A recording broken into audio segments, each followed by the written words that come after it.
Okie dokie, let's try this again. The pudding pops. Alright, sorry about that, everybody. Sorry.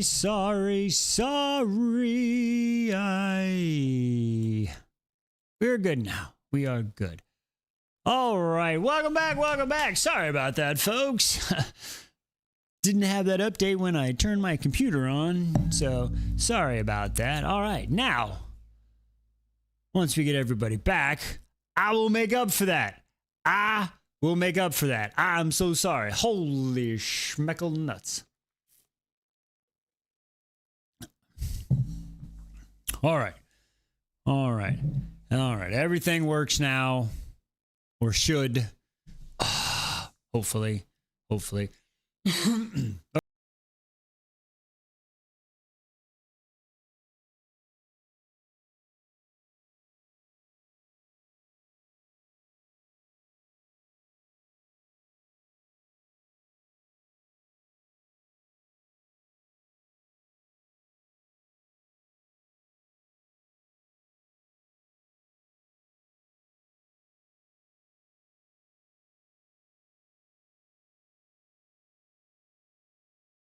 All right. There we go. See, we're working now. So as everybody pops back in, I'm going to hook everybody back up. We're going to just have a little fun right here. All right. So that was Bells. And then Bookish Illustrations. I saw you jump in here. Would you like a button? Vega, give me a button. DW, give me a button. As people come in, they're going to get a button. And until I hit... Ow! Timmy down! Son of a bitch! What is happening right now? Shadow Days. We'll do a button test. So, there we go. And you must answer him too. What, Timmy?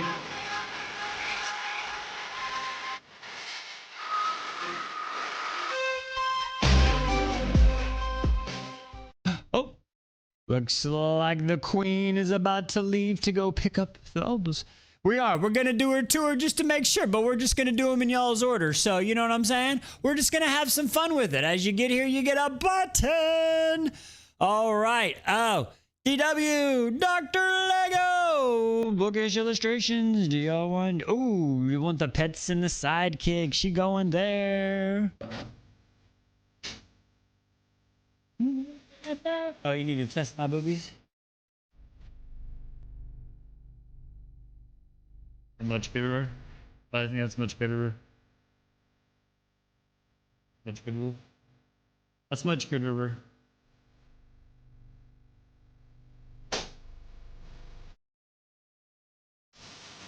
You just want to cover it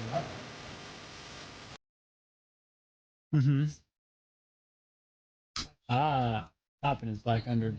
Absolutely. Beautiful. Nice. I like it. Picasso. His new pecs, I had to remake those. Because the ones that I had looked kind of chuddish. Chuddish. Speaking of chuds, we have to test the button. I'm Joe Barlow. That was what the last pecs looked like. Jonas, and we have a song for you.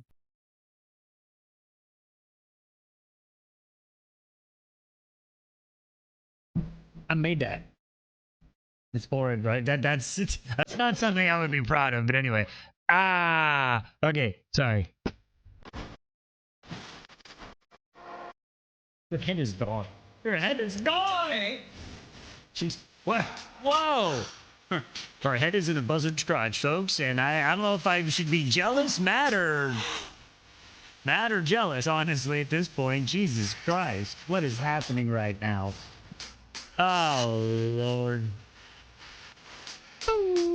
Buzzard Hall Pass. It's probably her one Hall Pass. That's probably the one. Fictional characters only. The fictional, yeah, that's right. For real. That's For real. Hall Pass I want. Her announcement yesterday. Yes. That was a good indeed. one. For the first time in a long time, forever almost. Yeah. First time in forever.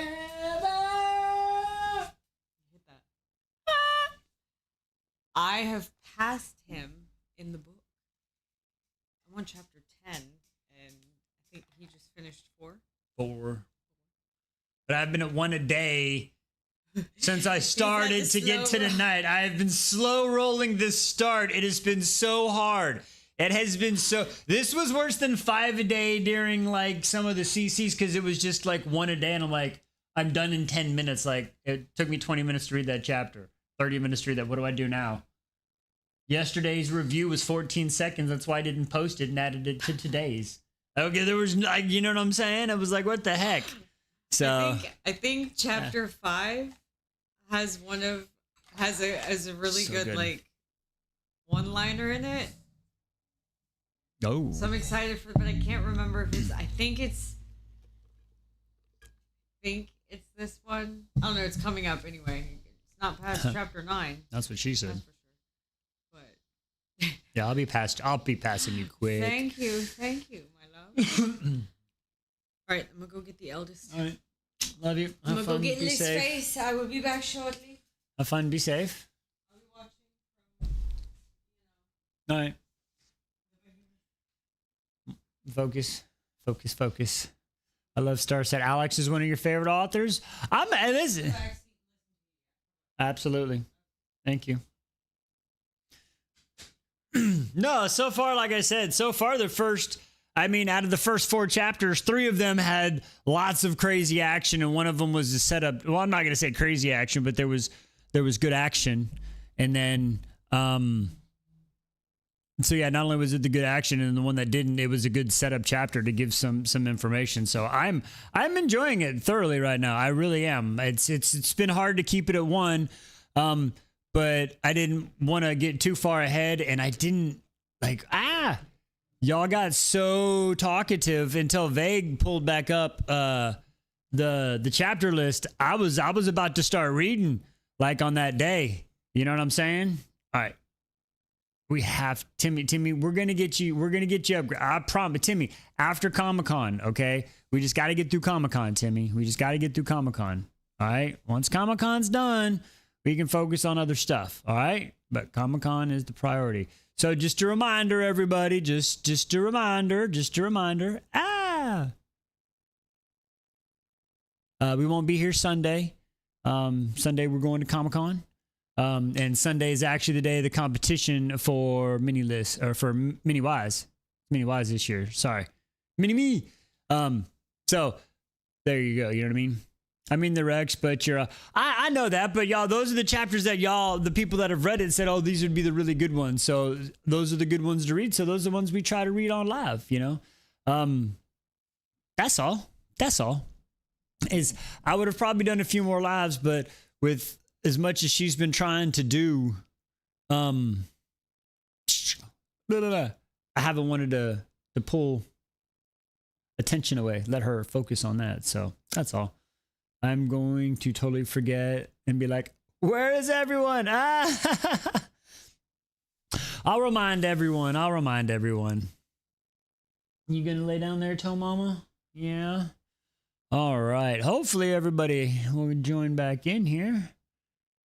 It said Dr. Lego's here, but hopefully I haven't seen her say hi or nothing. Okay, so as far as the watch party goes, we're still planning on it. We are still planning on it. So, cat butt. I got a cat mic right now. Tail mic. All right, so you're gonna lay down? Or you're just going straight up? Oh, you are straight up. All right, we got a pussy in my lap tonight. All right. So yes, we are planning on doing the watch party. As it stands right now, the way it goes is the competition is at 5. Okay, they do all the prejudging at like 2, and then they wait, and then they do the competition at 5, and then it's really just everybody walks across they have to get them in order, then they'll walk across the stage. So we should be home, unless they completely botch this, we should be home by 7. Okay? So we should be home in plenty of time. If not, as soon as we get home, I will get it set up and we'll get it jumped in. And I think I'm having some frame rate drops. I don't know if it's the UBTube or the tiki talkie. But okay. So that's that, just so you know. We'll wait here. What's up, Tom Mama? There we go. So yeah. So we should be here on time, but if not, as soon as we get here, we'll boom and have it on, and I'll even shoot a message into the the chat. Hey everybody, we're here. It's up. So that way we'll catch up at least for anything. Oh. No, her vehicle picked up my camera. 1 second, y'all. 1 second. Yep, I knew that was gonna happen. Ah, son of a gun. Today is just, it's gonna be that day. It's gonna be that day. It's gonna be that day. It's gonna be that day. It's gonna be like that. I'm sorry, we're coming. I promise we're coming. You just gotta.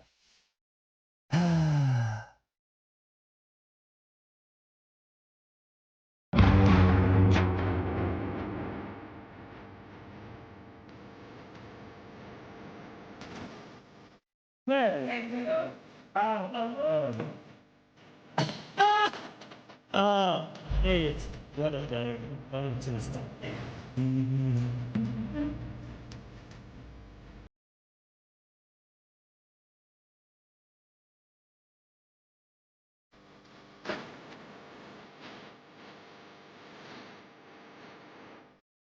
Okay. Holy shnikes. Oh, Lord have mercy. Oh, she's in the chat now. So now we get it is Mischievous Monday.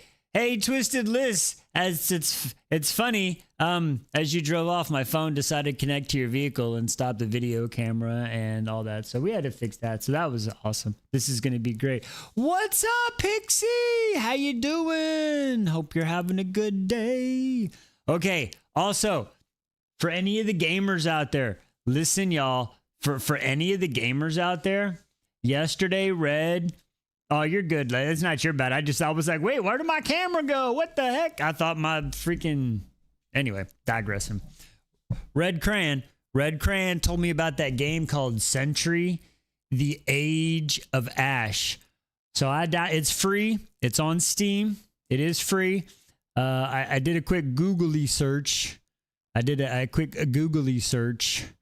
And Agent Night button to soothe us. Rune Danon, Crown Prince of the Valbaran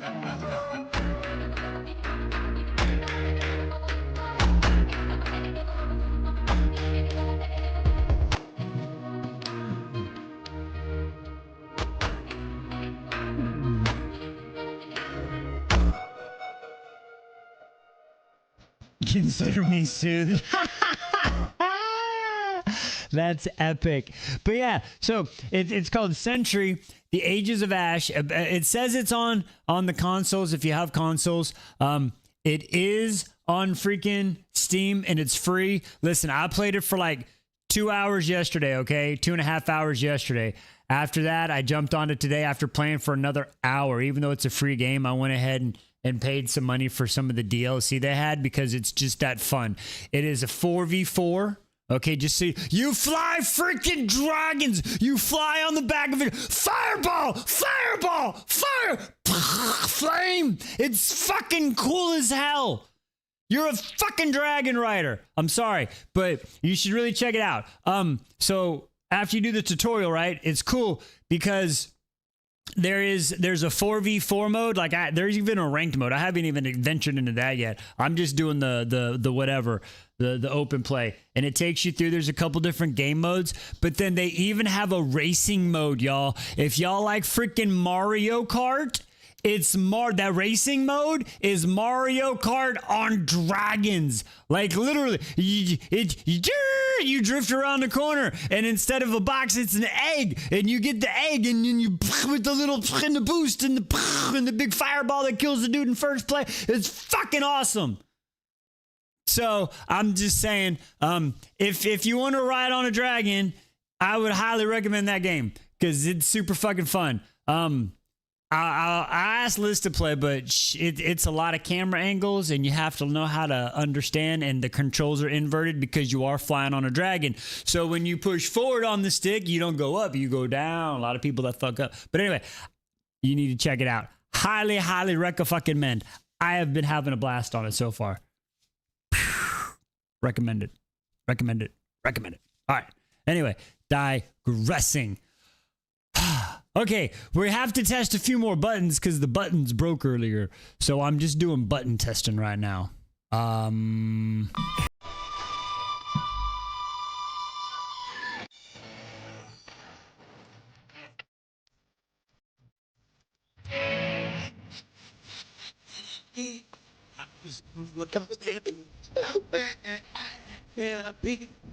just following my destiny. I'm just doing what comes happening.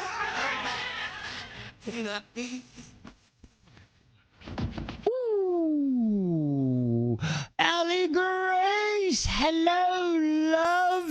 Guess who's back? Back again. Allie's back. But not with her friend, because her friend had to stay home. Huzzah! I'm glad you made it back, sweetie. The pictures look fun. Look like you had a great time. How bad can I be? Oh, we were watching. I have to tell y'all this, and this is kind of for the Midwest, for my Midwest folks. You know what I'm saying? I know I'm sad, but I got picked up from the airport. Then folded like a. Ladies and gentlemen, that is Allie Grace.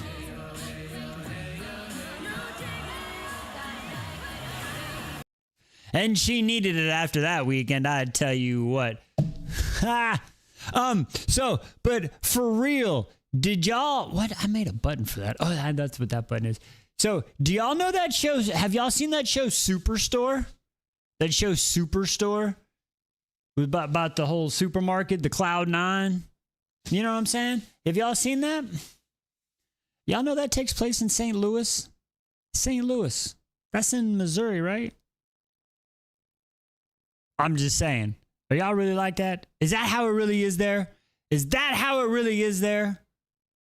Because that's hilarious if it is. Tried to tell him he needs to wear a Deadpool mask now. Yep, sure it is. It's funny. Oh, he needs to wear a Deadpool. That's insane. Oh, she's trying. Wow, we're really leaning into this mask thing now all of a sudden. Is that what we're doing? Are we all really, truly leaning into this mask thing now? I mean, is that what we're going to do?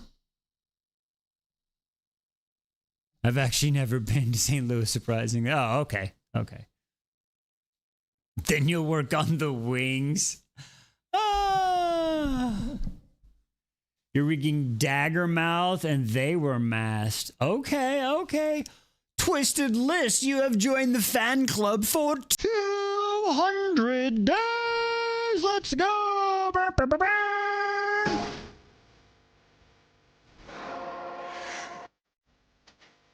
From the sun, from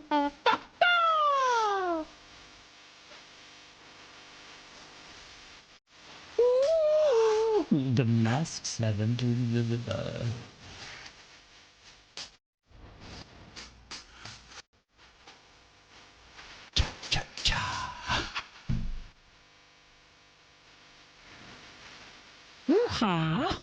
Oh, the mask era is wild.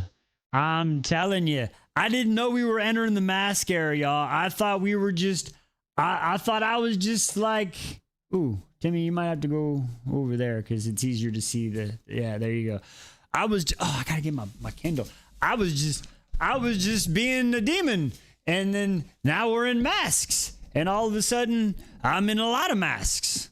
It's weird. What's happening? What's happening? I don't know. And hang on. We have to get Ernisha prepared as well. Because what the frick is happening?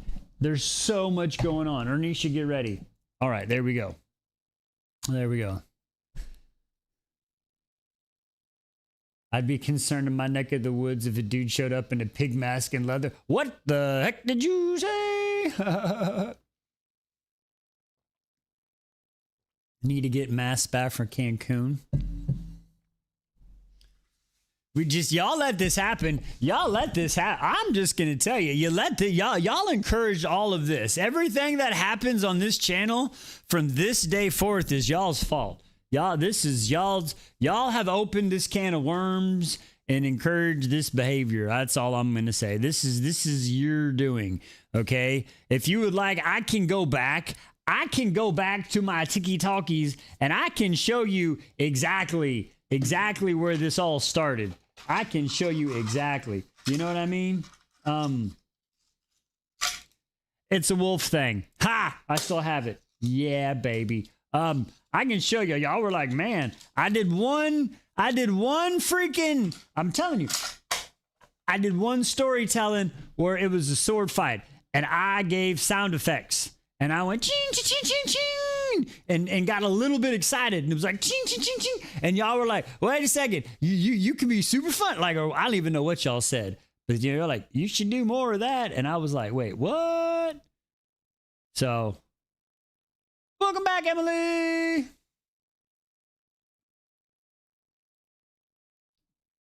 Connor. Yeah, Connor's busy right now. Connor's busy right now. Hang on.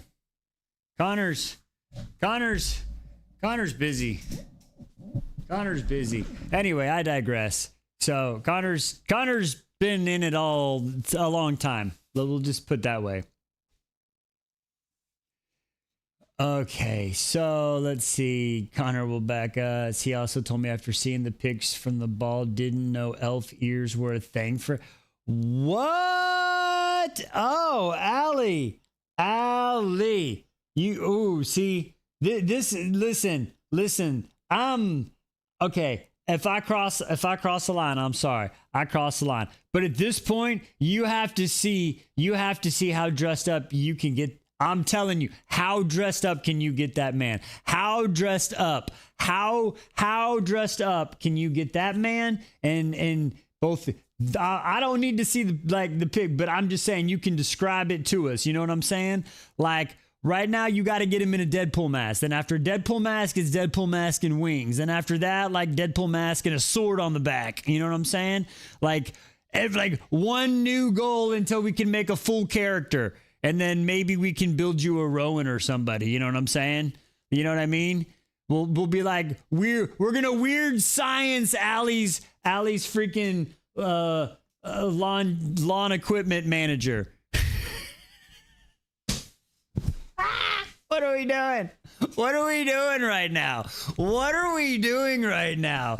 This is what are we doing? I don't even know.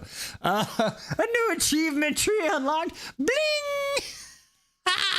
Oh my god, this is wild. Is it an achievement tree or a talent tree?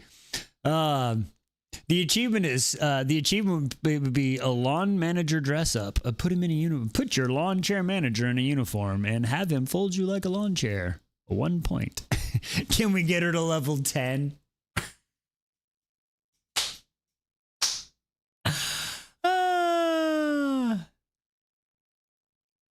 Like-minded single friend. For real, right?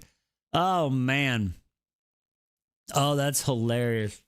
All right, so listen, anybody out there in the chat or anybody out there in the interwebs verse, listen, we have a great mind. I'm not going to give out all the tidbits information because I don't want to give out our proprietary knowledge of information. But if we have anybody that wants to help us donate, we have an amazing idea for a getaway resort type place. Hit myself or any of my peoples up. And we will give you the inspiration and what we can do. And we will tell you what's up. Contact me. Have your peoples contact me and my peoples. Okay? You can, and we'll build it together. And it'll make millions. We do have the $1 million idea, and you don't have to worry about the people to run it because it will be me and the voices. That's all I'm saying. So, anyway, so I can inspect the lawn chair double day. That's funny. Also, as of tomorrow, you and Q 100-day streak. Impressive, impressive. I like that. P, if you're here, I think we need to move to KC to be with Allie and Carissa. I mean, it would get her out of finance, maybe, possibly. Archer is oh, that's your little guy. That's nice. That's awesome. That's super cool. If y'all need, I can start. If y'all want, if y'all are trying to grow more, I can just trust me. I have like 600-day streaks with some people. So if y'all want to, if you need a streak partner, let me know. And I have sometimes good stuff, sometimes dumb stuff, but there's always a thing.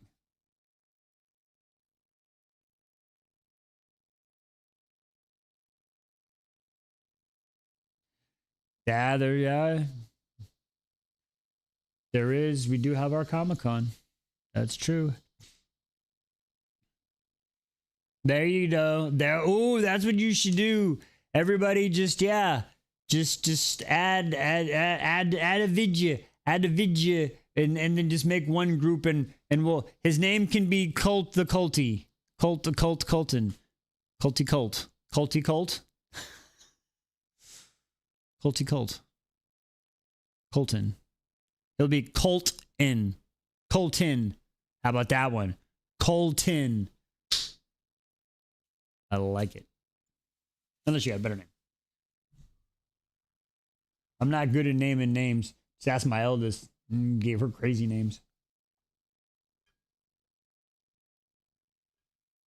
All right. Well, with that being said, oh.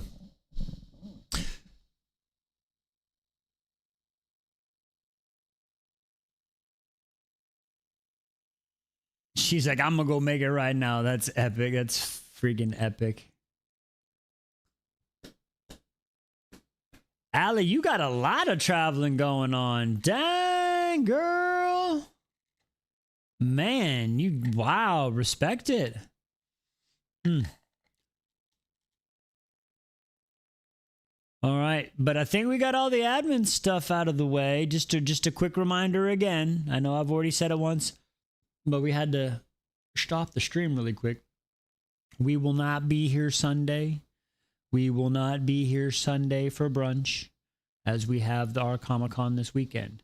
But we are planning to be back in time for the watch party for Dragon Tales.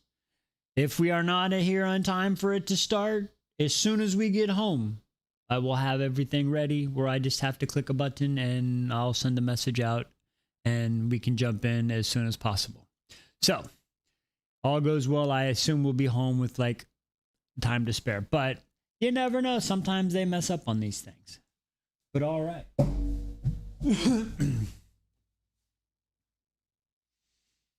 Okay, listen. I'm not gonna lie. There was it was like it was almost a private showing this week. You could almost consider it a private showing. That was unfortunately because Belle is not feeling too well, and you were at the ball. It was just myself, Liz, and Dr. Lego was the only ones that were there. Everybody else was working, so there was not many of us shitting and chatting. It was just us cracking jokes about that total douche canoe. You felt so unworthy. You're wild. You're wild. You're wild. You're wild. Stop the madness. You're wild. That's just silly talk. So silly. I could only add 10. Okay. You had to watch it on the plane? I don't know if I could have watched it on the plane. I'd have been like, like screaming and in the face,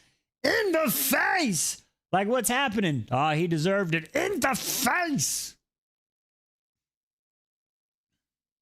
I don't know. It's getting exciting now. I think we got 2. I think we have 2 episodes left. That's it. I think that's it. It's just 2 left.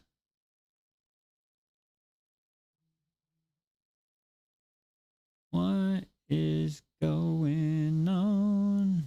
Tiki Talkie just went down for a second. That was crazy. All right, we should be back now. All right.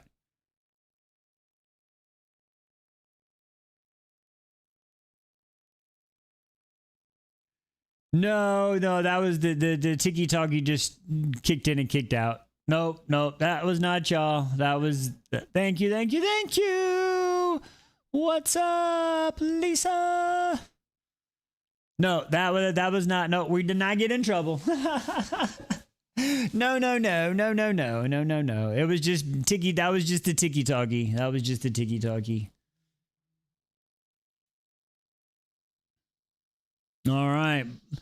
But I think with me having to do the update and then yeah, Lisa, one sec, it just like right before you came in, we were coming out of a thing. You might have to jump out and jump back in. Sorry, love. Whoa, Lisa, you've joined the 200-day fan. You get a button. What button would you like? 200-day fan club. Let's go. Oh, and I got a little mask. You gave me a little cool mask. I saw that. Thank you, Ali. Thank you. Thank you.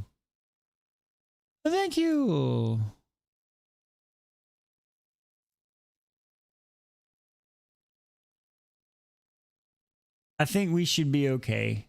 I think it was just the tiki-talkie glitch, so everybody got kicked out. Oh, it's whatever you want. There's no pressure. It's whatever you want. It's whatever. She said, Shadow Daddy.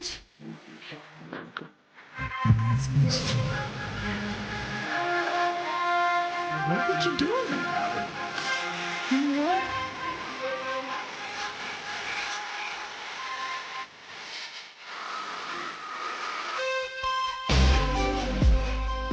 Okay, I'll tell you what. For a little while until it gets burnt out, I'll tell you what. Anybody who donates a mask, what is a mask? How much is the masks? How much are the little? Do they cost on the tiki talkie? How much are masks?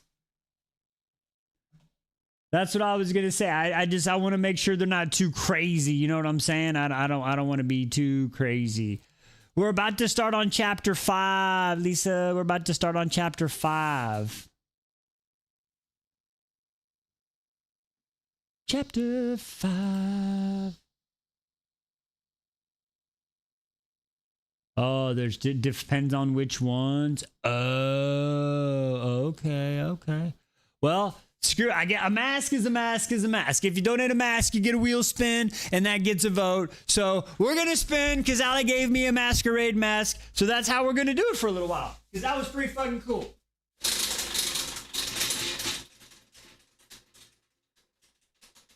I don't know what the fuck that was. I really don't know what the fuck that was. I think I broke my back. Not really. You're already on 20. Holy shnikes. I'm going to catch up quick, though. I am going to catch up quick. Ooh, that one is cookies and shit.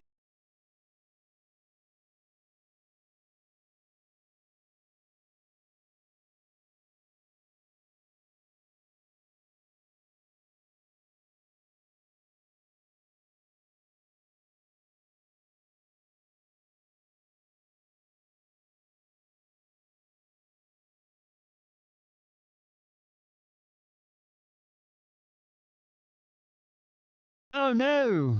All right, DW. Well, I will see you. We will hang out with you there.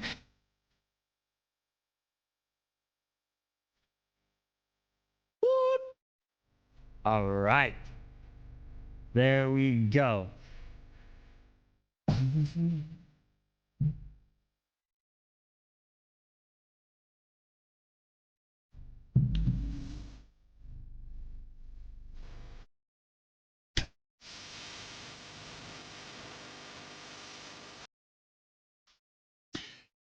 Oh, okay. Well, I'm sorry you got a sicky one. That sucks. I hope they get better soon.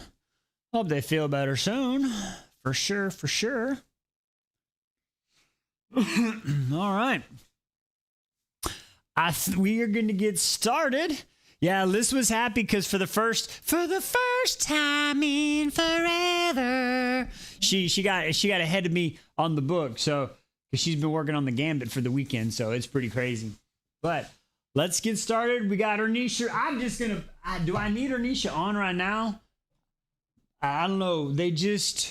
Okay. So for anybody Hopefully everybody's caught it. Wow, we got 12 people in here tonight. I guess everybody kind of likes this story, huh? All right. So for everybody that's with us, what do we finish off? Okay, today. That's right. Today. They were riding in the carts. They were just riding in the carts, and then they got out, and it was in the woods and shit. And then they fucking ran, and she fought the dude and broke the sword, and then they cut the trees down, and then old mother freaking what's his name? We haven't really met him, but I saw him today. He was the dude, the Harlan Raker. That mother flapper.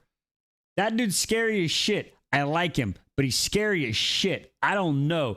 He's fucking got a flying Milnor sword. What is that? What is that? Okay? It is crazy. Emily, God, you said the games. Did I tell you? Did you hear about the dragon game? I'm sorry to cut everybody off again. The dragon game. Did you hear about it? Because y'all play games. Y'all play games. You would like it. Okay, it's called Century Ages of Ash. You fly on a freaking dragon and you shoot fireballs. And there's a game mode that's like Mario Kart. It's on Steam and it's fucking cool and it's free. You check it out. I've been playing it. Red recommended it. You fly on a fucking dragon. Okay, sorry. We'll talk about it later.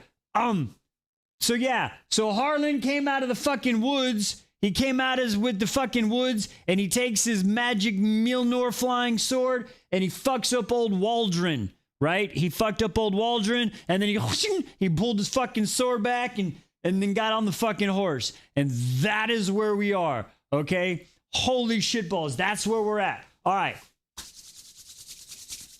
Oh, Al, I'm telling you, if you don't play video games, it'll take you a while to understand the controls, but it's freaking Tiki-Taki jack up again. No, that was not y'all. That was Tiki-Taki again.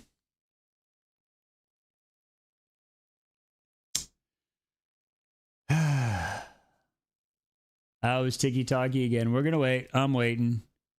Are we still here? How'd the Ubi-Tubi? Did the Ubi-Tubi stay up on that one? Because Tiki-Taki went down. I think Tiki-Taki went down again. Ubi-Tubi, did you hang up on that one? Or did y'all drop out too?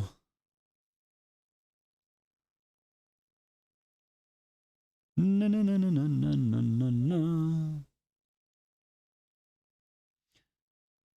I'm going to be on starting chapter 5, Pixie. Chapter 5. It didn't drop out there? Okay. All right. So, hey, everybody on Tiki-Taki? Walder Frey, right? Exactly. All right. Everybody on Tiki-Taki. Unfortunately, remember, if it drops out in mid-read, don't forget, I do have the backup over there if you need to. Otherwise, let's just get into it. Ladies and gentlemen, boys and girls, voices of all ages, wise beyond the stories, we're bringing you Starside. All right, I got her Nisha ready. I got her Nisha ready. All right, here we go. Yo ho. All right, chapter 5. All right. Yeah, this bookish, yes, absolutely. This book does fly. All right, here we go. The king has invited the surviving challengers to a feast. We're forced to leave our weapons at the door with his guards.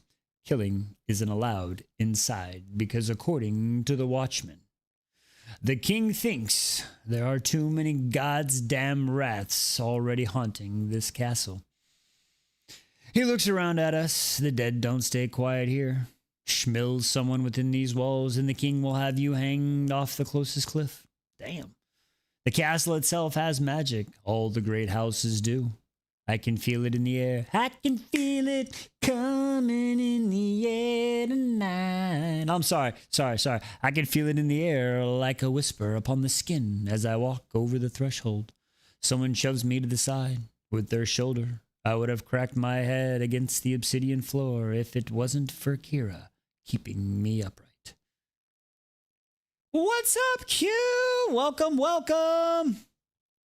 I look up to see Kotick, that fucking chode, wink at me before he strides down the corridor. Fictional character, TikTok, entertainment purposes only.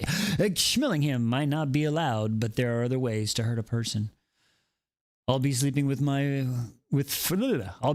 furniture against the door of my room, if I sleep at all. When I make it through the grand foyer, my lips part. The outside of the castle is pure fortress. 3 rings of thick stone walls high enough to keep all the hungry objects out.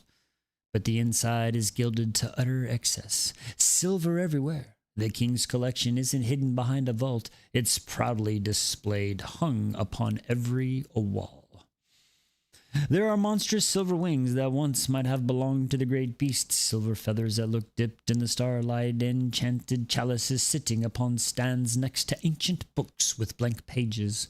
I look around in awe and horror at all the king has kept for himself until I reach the base of the grand double staircase. The watchman is standing on the bottom step, Hawk nowhere to be seen. "Pair up," he orders. "Find a room and make yourselves presentable for dinner." Then he strides away, likely to give the king a full report on everything that's happened. Kira grabs my arm. "Come on," she says, wincing, like her head still hurts. "Let's get a good room." I don't think there's a bad room in this castle, but I follow her lead up the stairs, marveling at each step. There are nothing like the ones leading up to the ruins. Every stair is whole and made of thick marble that's so shiny, so perfect. I can almost see my reflection in them. At the top, we turn left and take the opposite hallway as Kotick and his group. He isn't so intimidating without his militia, Carrie says. His personal guards were turned away at the castle entrance, or his fancy gold sword. I grunt in agreement, but I don't take my eyes off of him until he turns the corner. The culling has begun. Everyone will be looking for a way to rise above the others. Treachery will be celebrated. Plans will be forming. Kira makes a choking sound. I whirl toward her, hand going for a sword that isn't there. Only to find her standing in awe in front of an open door. She isn't even being dramatic, I decided when I slowly stepped next to her. "What's going on, everybody?" Put my hands up, they're playing our song and the butterflies fly. That's funny. Everybody's in the... Y'all are singing in the YouTube, eh? Oh, I see what y'all are saying. Turning the page like, yay, yay, yay, yay. Everybody's in the YouTube, eh? Y'all are funny. I like that. Sorry. Okay, sorry. Focus-wise. They nearly fell to my knees. A bed! A real mattress with thick blankets and pillows on top. Luxuries that would be ridiculous in Nightfell. A rush of guilt poisons my excitement. Hey, love, how was the movie? It was so good you cried? Awesome. I'm glad you had fun. Sorry, folks. Give me love. You saw Hadestown musical, right? I did. I saw Hadestown. Nice. Well, I'm glad you like it. We'll have to tell me about it later, okay? Yes. Awesome. All right. Okay, sorry, folks. She just got back from seeing Hadestown. Hopefully we got a good review for it. So, all right.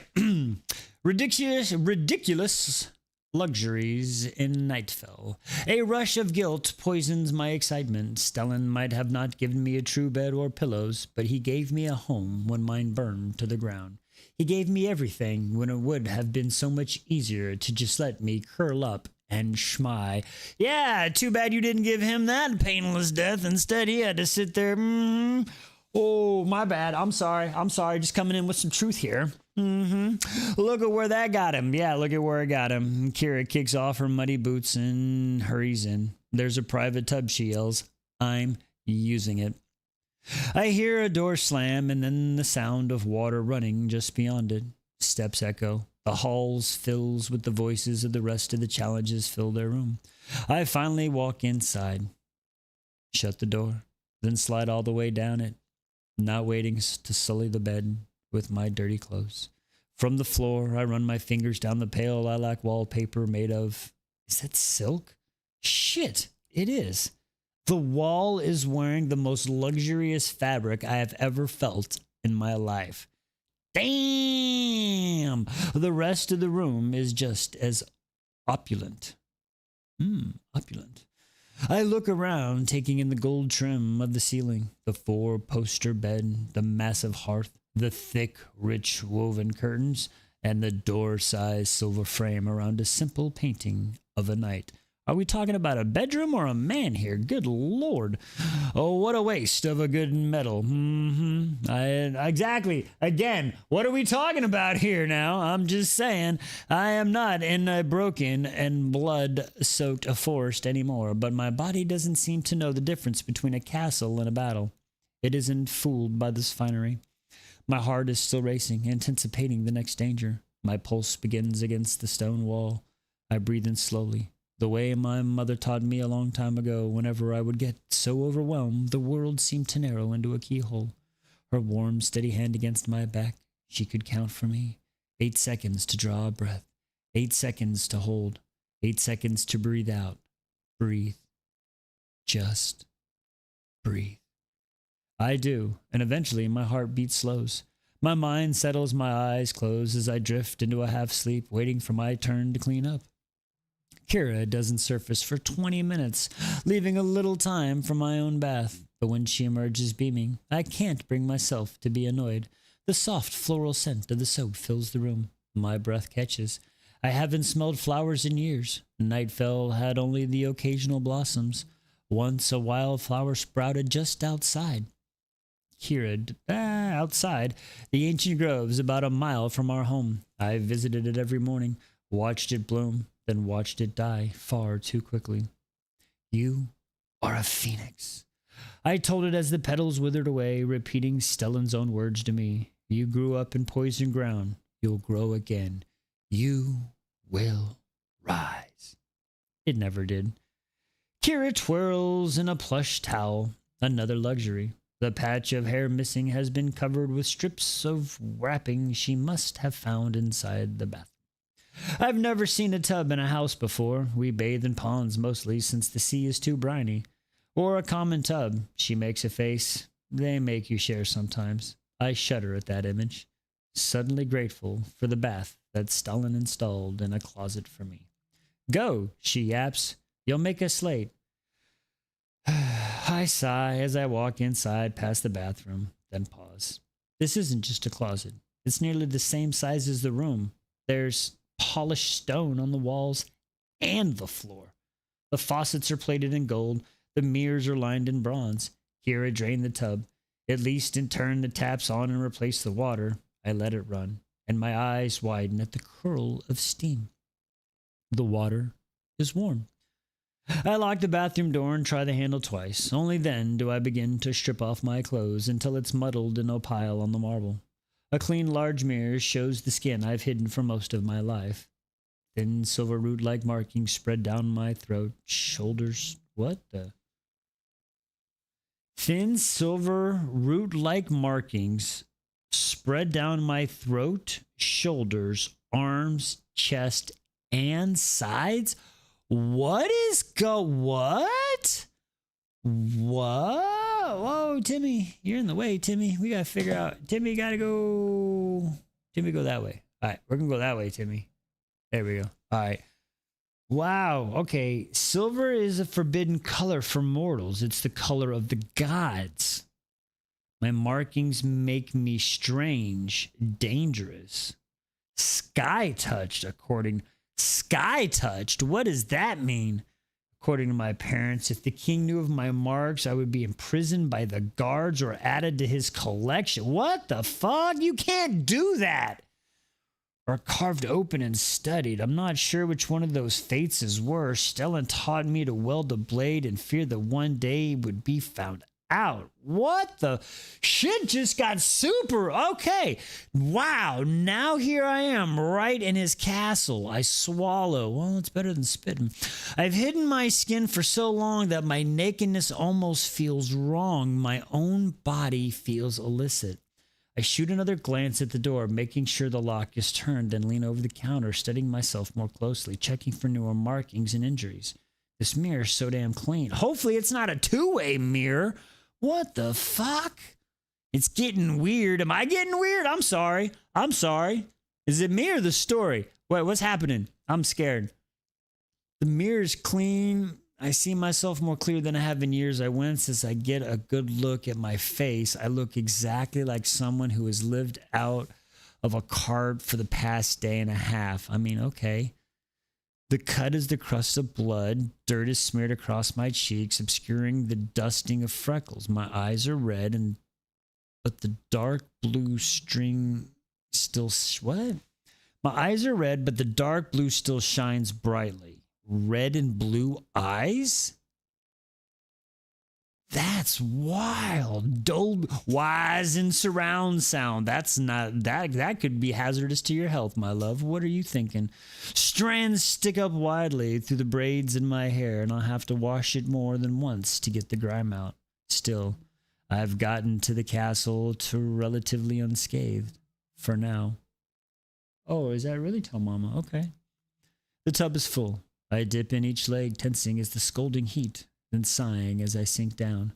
My hands are tired from tightly gripping my sword, the muscles along my forearm screaming as I grip the edges of the bath. My thighs are aching after an hour on the back of the horse. Now my sore muscles seem to melt. For the first time in a while, my body goes almost boneless. I wish I had more time to enjoy it, but I don't. The feast is waiting. I begin to scrub myself with one of the bars of soap. One time isn't enough. I scrub again, and then again. I undo my hair, then wash it several times before attempting to comb the strands with my fingers. A knock sounds against the door. I jerk in a panic, and I remember it's locked. It's almost time to leave, Kara calls from the other side. With a whisper of regret, I step out of the tub and into a soft towel. Another knock at the door has me tightening around myself. There are clothes in the wardrobe. Open up. I tense. Kara knocks again. I don't move a single inch. But I can't just hide in here. I need clothes. I can't be suspicious. Don't be suspicious. Don't be suspicious. Don't be suspicious. Don't be suspicious. I wrap another towel around my shoulders, shrouding myself. I open the door, just a sliver. Kira isn't even looking as she tosses the clothes towards me. I close the door again and stare at two options. A simple dress with a low neckline. I wish. I throw it at the side without a second glance. Pants and long-sleeve shirts. Perfect. My throat still will be visible, so I tear sleeves off my old shirt. Then I put it beneath the new one. I keep its high collar. I turn and look at myself in the mirror. The color is near exact. It's not even an ideal situation, but when I have more time, I'll do a better job of fixing the new shirt with the supplies in my bag. Quickly, I begin to braid my hair in its usual style, adding the pins, and then open the door to find Kira hand lifted, as if she was about to knock again. Her hair is tied up now, too. Excuse me. She must have realized the liability it posed after what had happened with Waldron. Her stomach grumbles. Mine echoes the sound. Hey, M.A., what's up, love? How you doing? How you doing? Hope you're having a good night. Her stomach grumbles. Mine echoes the sound. She sighs. Finally. She takes a hand from mine, but all drags me from the room. Let's meet the king. Long tables fill a room larger than the entire Nightfell Square. Swords are hung along the walls like decoration. Silver swords, enough to arm a battalion. It's a testament to the current peace between the sides that they aren't being used right now. That's all thanks to the gates. Thanks to the agreement that the immortals would allow 50 of us to pass through them every 50 years to try and get some magic of our own. I'm not the only one staring at the swords. The man next to me looks up at them with unadulterated longing. It's a sword, my guy. His cheekbones are visible. He doesn't fit his new clothes. The fabric is rolling at his hips. During the culling, in the Questral, our weapons will be at a difference between life and death. Only a handful in this room have swords that compare to the ones shimmering just above, just out of reach, as they're mocking us. Oh, we're having a pretty good night so far. We've had some few technical difficulties and the ticky-tacky's been acting up a little bit, but I think so far we're doing okay. Hopefully, I believe. The thin man begins to fidget as the attendants bring in silver trays of food. Though gaps in the groups, I see piles of potatoes, meats, fish even. which is perplexing given how far we are from the coast. On my other side, Kira swallows. I don't know which one I want more, the sword or the turkey leg. Sword or a turkey leg? That's a good question. What do I want more of? Probably a sword. Her stomach growls. Definitely the turkey leg. I picked wrong, she says, just as the door crosses the room swings open. There's a moment of stillness and anticipation. Then in walks the king. Excuse me. He's shorter than I thought. How come the kings are always short? Why are kings always short? Is it just like a thing? You got to be short to be a king? You know what I mean? I don't know. He's shorter than I thought he would be, Kira whispers, and I dig my elbow into her arm. She's right, though. He is far shorter than he looks in the propaganda his guards occasionally leave throughout the villages. It's because they take the angle from below. They're taking a low angle. That's all. He's really, he's not. They're taking a low angle. That's all it is. I'm sure. Yeah. His skin is smooth, youthful, even. But then the waxy sheen. His smile doesn't reach his eyes. He's wearing a crown of pure silver with points sharp enough to draw blood. He could be considered handsome, I suppose. But not by me. I wondered for a moment how this man has been able to keep us all under his thumb for so long. The king of Stormside is legendary for his ability to survive countless obstacles. Stalin used to call him a roach. He said he used more than 200 years. And what? He said he's to be more than 200 years old, impossible for anyone on this side without magic. He claims his youthfulness and unnatural lifespan is God-given. He uses it as proof that he should rule. Seeing him now, it all makes sense. His people are dying, yet here he is hoarding magic. My hand curls into fist. The gods might be to blame for keeping magic on one side, but the king has clearly kept much of what comes through for himself. For the first time in forever, I wonder if more challengers return than we knew about that never made it past the king. Is that what happened to Stalin's cup? Did the king take it? A single drop of magic from Starside can make a field fertile for a century. It can revitalize a village. It can heal the sick. It can also extend a life. At once, the challengers in front of me start to bow, and I would rather die. But Kira pulls me down beside her. What are you doing? She snaps at me. I don't know. I shouldn't care about the king. He's just a step toward my faith. I'll never see him again. Still, kneeling before him feels wrong, especially now that I wonder if the Questral is truly meant to serve our people or him. Please rise, he says, his voice easygoing. We do. Sit. We do that too, each of us shuffling towards the chair.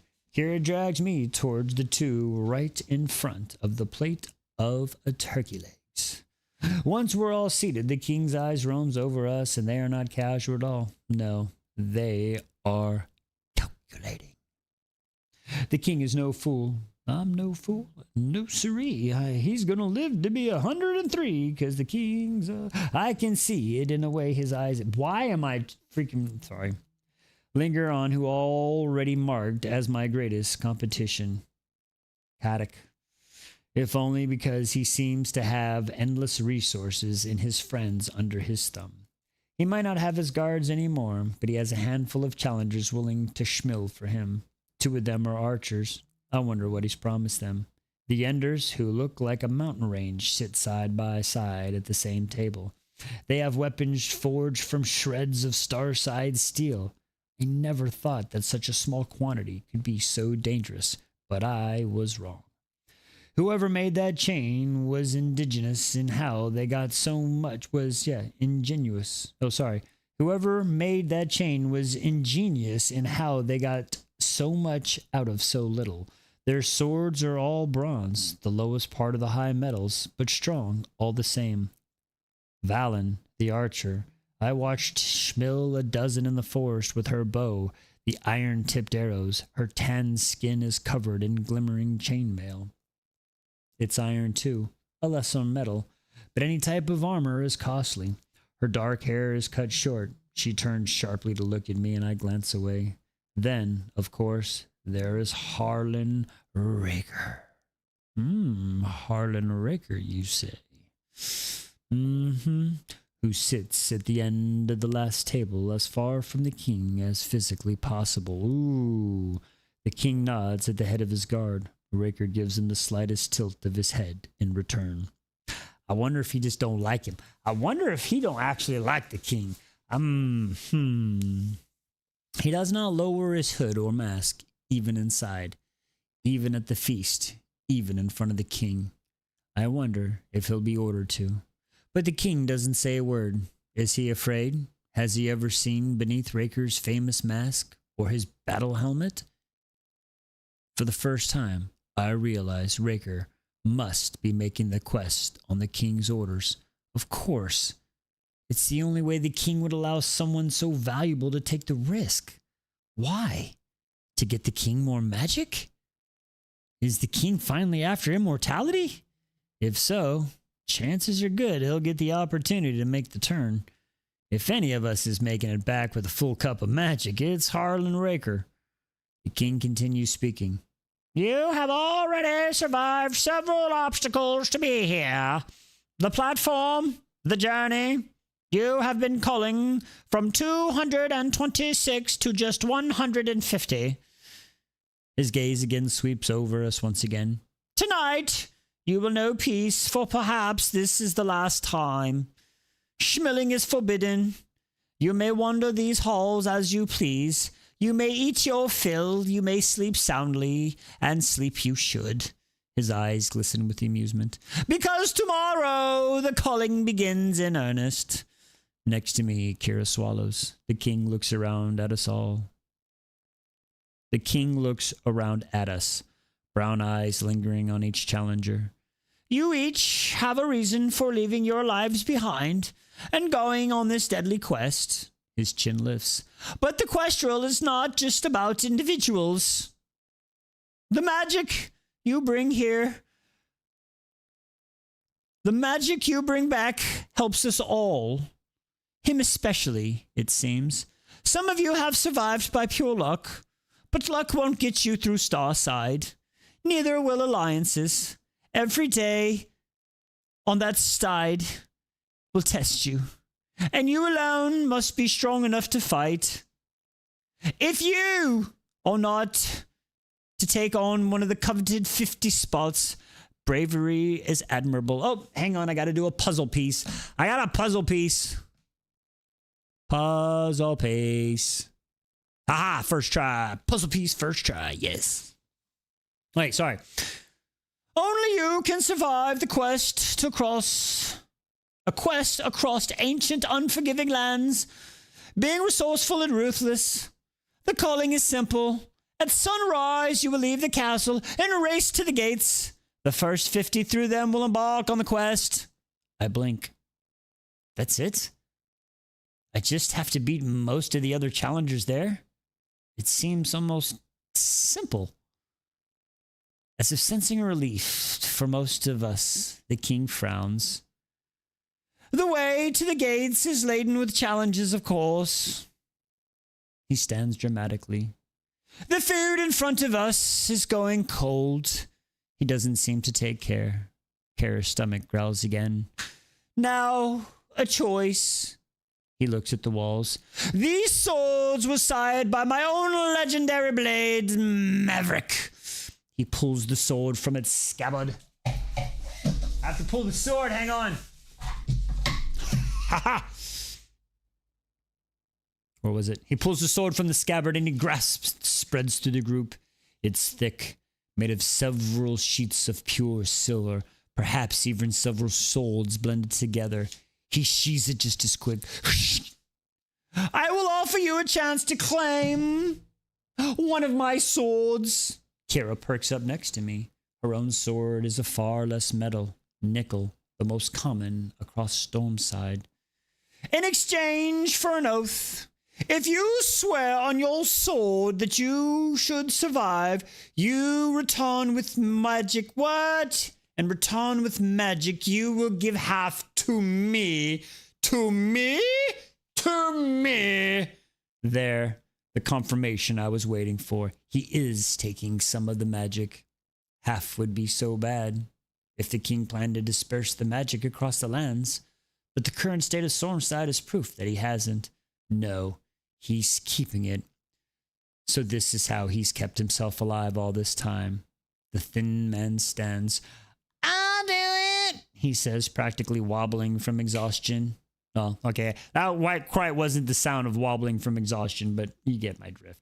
The king looks at him as if he's dirt. Still, he reaches up and with one of the sword flies into his awaiting palm. What? They got magic flying!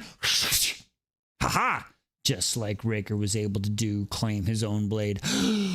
Gasps fill the room. Sword magic! Oh, okay, maybe, I don't know. Can all swords be called with skill, or only ones made of high metals? Could Stalins do it? Come here, boy. That's probably why Stalin wanted you to schmeckle him. Instead, you didn't.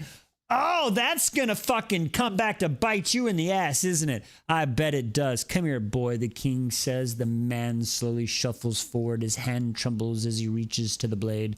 The king shakes his head. This blade would never have accepted you, to be sure. But I am bestowing it upon you. Do not disappoint me. The man is practically in tears as he says, I won't. Thank you, king. He bows before him and then happily returns to his seat. Anyone else? Almost everybody else. Isn't a surprise that nearly the entire group takes the king up on the offer. Over and over, I watch him call the metal down. Kira tries to tug me forward, but I stay seated. Even though my own blade is several steps down from silver, I don't trust the king.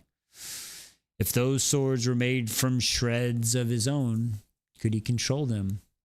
No, I have no business making any oaths. Not when I don't plan on returning any. And I certainly have no business making any oaths of my own sword to a king I would rather see than at the end. The only others who also remain seated are Zane and a handful of additional challengers who have high quality metal. And Raker, who has better sword than even the king. Well, goddamn, Raker got all the fucking swords and shit. That's kind of cool. And fucking super sword.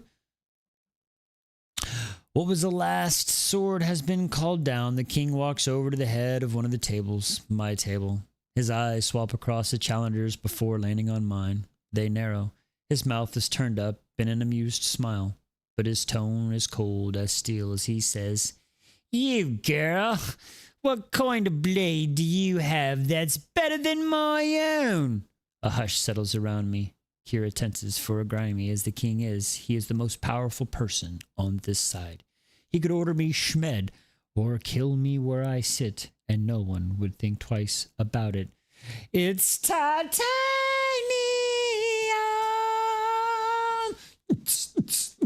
Sorry, sir, I said, keeping my voice measured, docile even. He scoffs. Ugh, that would surely shatter against one of my blades. Why not take me up on my offer? I will my smile to be pleasant. For my blades to shatter, someone has to block it. Silence. His eyes narrow.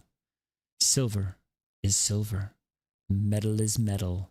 And when it goes through skin and bone, I say, smile tight.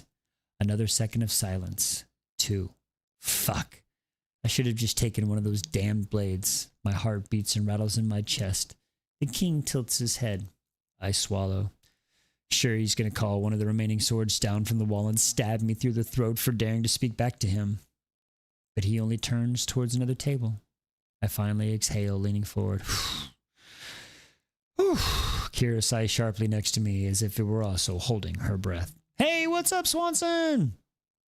The king finally remembers to tell us to eat, and the plates screech against the tabletop as they drag towards each challenger. The room gets quiet, save for the king's voice as he sits next to the challengers he is clearly deemed to be his early favorites. Soon, guards come in and take in each sword they claim and put them with the others. I reach for everything I can, eyes on my own plate, grateful for having forgotten. Can you die from eating too much? Kira is currently lying in the center of the bed, her limbs stretched out wide. I feel like I'm about to burst. That's what she said. She strains her neck to look at me with what looks like from where I sit against the door. Great effort. I wouldn't know. I've never been full enough in Brambleside to be full. I nod. I know what that's like, Kira frowns. Aren't you going to bed? I can move. She doesn't make a single attempt to shift to one side. I shake my head. No, I'm going to stay here in case someone tries to get in. Kira blinks at me. You can't sleep on the floor. I do it all the time. Not on purpose. I often wake up on the ground after having fallen off the piles of blankets that make up my bed after nightmares so vivid. They have me crawling at my skin and screaming. They're always the same. Lately, I've been finding mushrooms for the village apothecary in exchange for a tea that makes my night dreamless. I don't have tea now. I forgot to bring a few leaves I had left. Oh, here we go with the leaves again. Now we're with the happy leaves. She's got to get the happy leaves, y'all. Last time somebody was taking leaves, they was keeping a demon possessed. I'm just saying. All right, I forgot to bring the leaves I had left. I left it behind in the house along with everything else of value to me. It's fine. I won't reach a deep sleep tonight anyway, knowing the culling starts tomorrow and that Kotick will kick down our door at any moment. I tell Kira as much. Right. I probably won't sleep that much either, with the nerves and all. She was snoring. She was snoring approximately 5 minutes later. I almost smile. I envy her deep sleep. I really should try the same, but I think about what the king said. We're allowed to explore. Is there anything here that can help me? Am I putting myself at a disadvantage by staying put? I weigh both sides. I sit in the dark. Kira snoring, counting down the minutes. I shut my eyes, willing rest to wash over me. It doesn't. I'm too riled up. Does she have to like stay all night? Can't she just get on? It just says can she get on the horse now and go now? Like start walking now. Why doesn't she just go now? Get a head start. I don't know. Maybe, I don't know. You know what I mean? I don't know. Where was I? So I slip out of the room. I'll stay close. At the first sign of danger, I'll come back. The halls are dark and quiet. I turn several corners without hearing anyone at all. One floor down, there's a rush of commotion. Challengers. I take the opposite direction. Every door I try is locked. I trail my finger down the silver hung on the walls, but they're mostly ceremonial objects. Goblets, tapestries, star-stitched capes. Either too heavy or unnecessary to be any use during the quest. I'm just about to turn my back to the room when I hear whispers from voices I recognize. The king's. Dun, dun, dun! Who's the king yapping with? What's going on here? And then another deep, silently rasped tone from one of my worst memories. Harlan Raker. Even his name is in my thoughts, sends chills through my blood. I should run, but instead, I inch closer, carefully, that my boots don't make a sound. And you have everything you need, the king? Yes. You know your orders? I won't return without it, Raker says, deep and low. I frown. Without what? A cup of magic? Good, the king says. It will be the start of a new age. I feel it coming. I lean closer to hear more, but then the steps retreat. They're leaving. I lean around the corner to see if I can follow, but they're gone. I should get back to my room. It's getting late. I take the same hall's bag, studying each object again, in case I miss something. But it's all the same finery that I could sell in the markets for bucks of metal, and it won't do me any good on the quest. So much for getting anything useful. My steps hurry, panic sinking through my chest. What if Kotick and friends were watering these halls? I turn around the corner. I smack right into a wall of armor. Slowly, I look up and up, only to see a hood. I swallow. Fuck. Oh, you ran into Harlan, girl. You know you ran into that motherfucker. You know we just ran into this big, scary-ass, magical, sword-wielding motherfucker. You know we did. You know we did. You can't tell me. You can't tell me. We just didn't. You just. How big? What's the height difference on these two motherfuckers? Is this another like fucking Violet fucking Zayden thing right here? Oh Lord, what? Dire bound.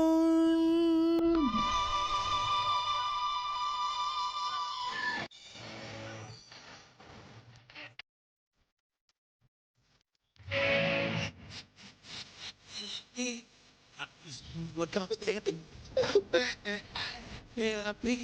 I'm just following my destiny. I'm just doing what comes happening.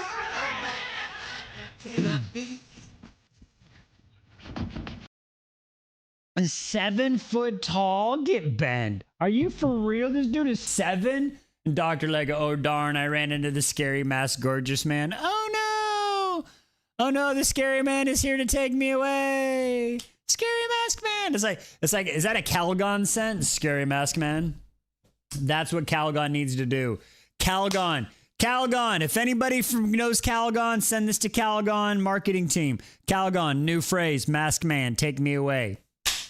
Boom, sell it, market it, done. Trademark it right here. Trademark it right here. We're gonna go famous right there. We're gonna trademark that, just like a hot girl summer. Sorry. Poor Wise when he sees the TikTok chat. What happened?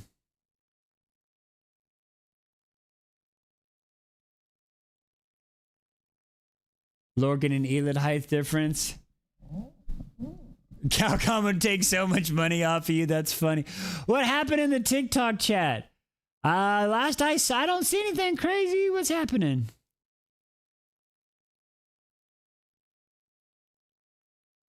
What's happening in the TikTok? I don't see nothing crazy. Did something happen in the TikTok chat? Did I miss it? Wise ignore for now. Oh boy. Oh, okay.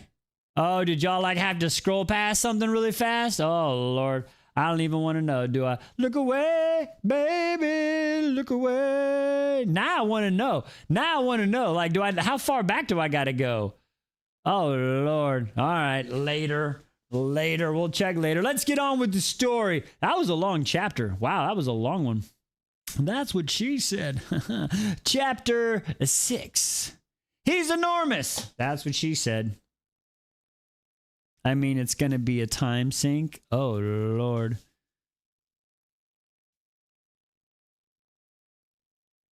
Okay, here we go. He's enormous. Even bigger up close. I can't. Y'all realize I can't. That's what she said. Again. Wow. Even unarmed. His presence nearly makes my knees buckle. Oh, good God. Moist. With sword in hand. No wonder rebel armies surrender as soon as they see him coming.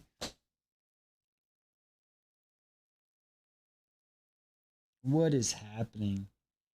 Is it me? Or is it... Maybe... I don't know. I don't know if it's me.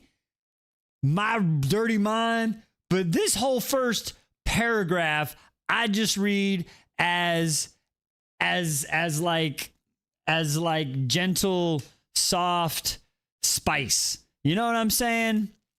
I'm just saying. I'm just the words. He's enormous, even bigger up close, even unarmed. His presence nearly makes my knees buckle. With sword in hand. Like, come on! Sword in hand? Like, what sword are we talking? No wonder his rebel armies surrender as soon as they see him coming. No wonder some have chosen to fall onto their own swords rather than face him. No wonder people whisper about him like he's a demon. His head tilts and I catch a sliver of that silver mask. Interesting, he says, his voice rumbling along my bones. You aren't pissing yourself yet? It takes everything in me not to run. He would catch me in a second. But at worst, faith would be the death at his hands before I even started this quest. So I summon every shred of courage I have, reinforce it with my hatred. I lift my chin. Is that how people normally greet you? This is soft serve appetizer. Exactly. But still, I'm just saying. That's what it seemed like. He seemed shocked that I'm speaking to him or that my voice isn't shaking. I'm fucking shocked my voice isn't shaking. I don't wait for a response. Sorry to disappoint, I say. She's a little sassy, okay. All right, she's definitely a little sassy than the last few females we've been around. I'm just saying. Aurora was not this sassy. We like Rory, but Rory was not this sassy at all. We have flip flopped we have flip flopped.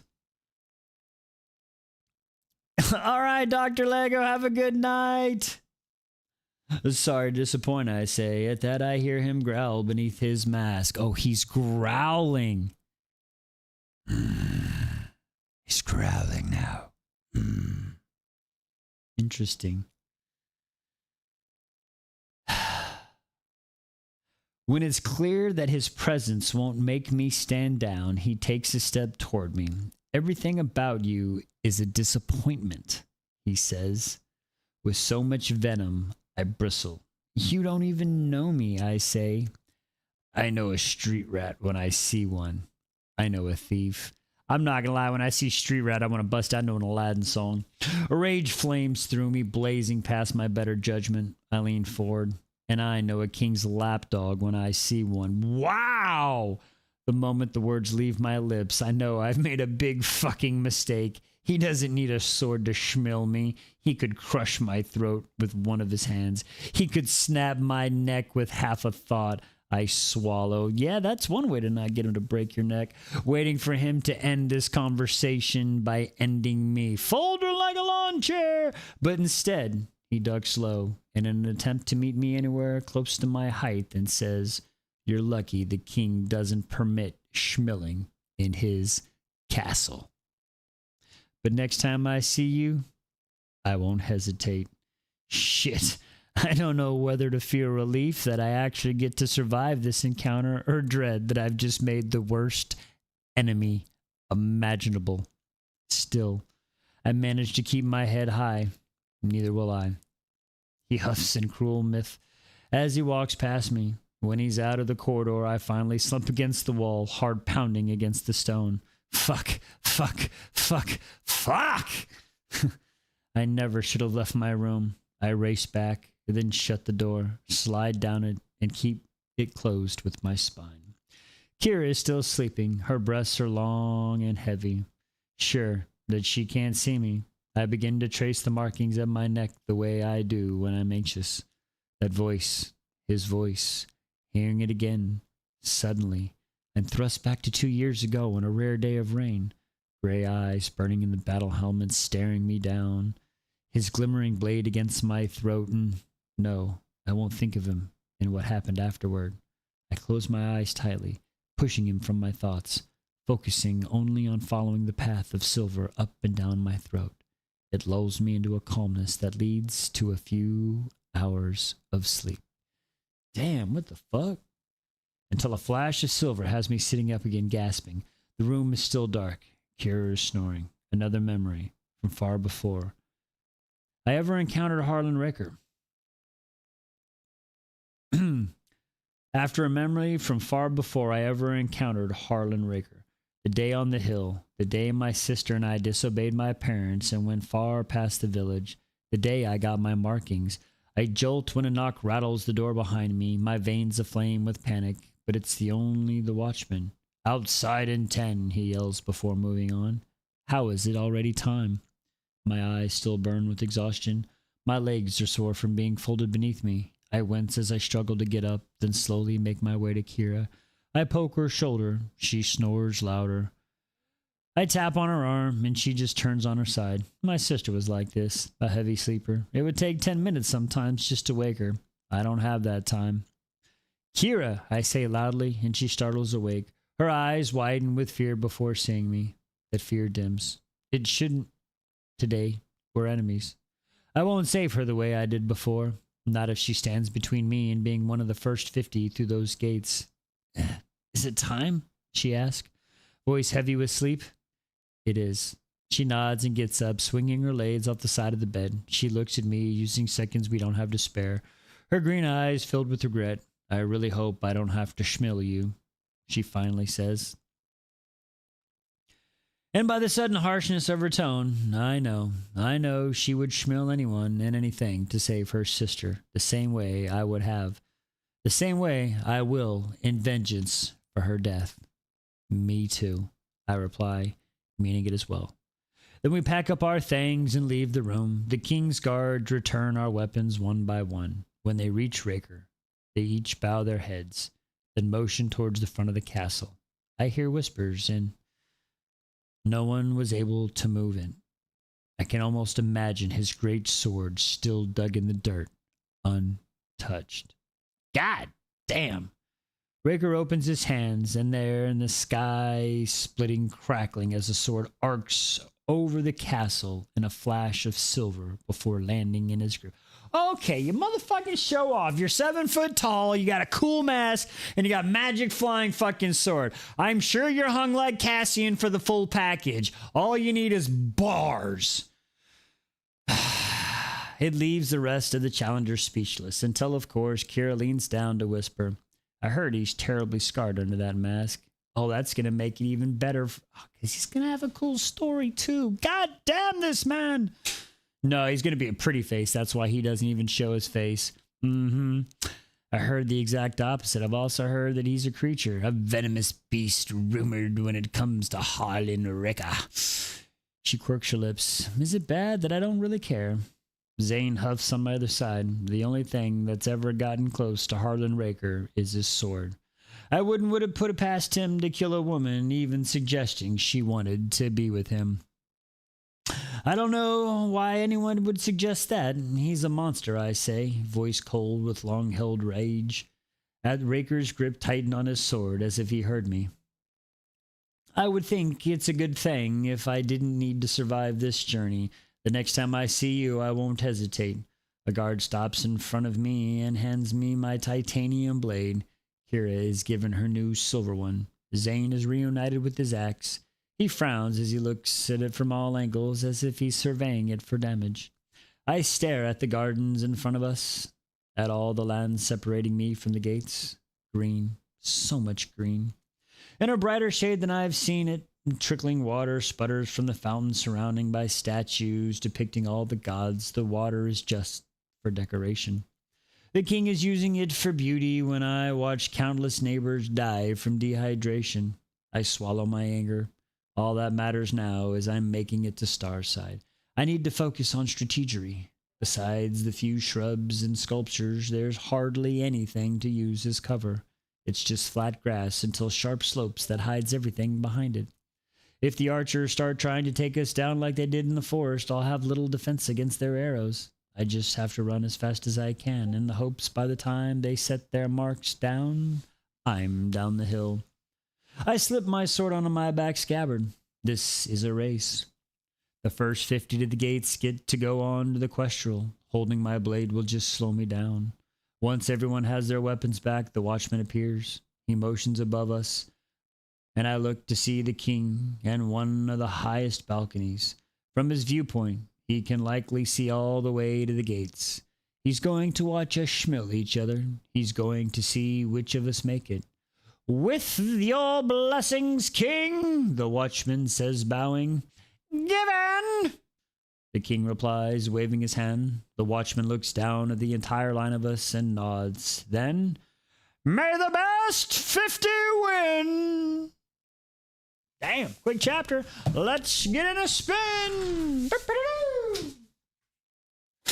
All right, we about to get going. We about to get going.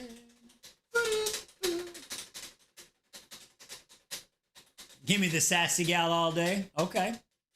I like the little sassy ones. I like them a little sassy. I ain't gonna lie. Red Rising.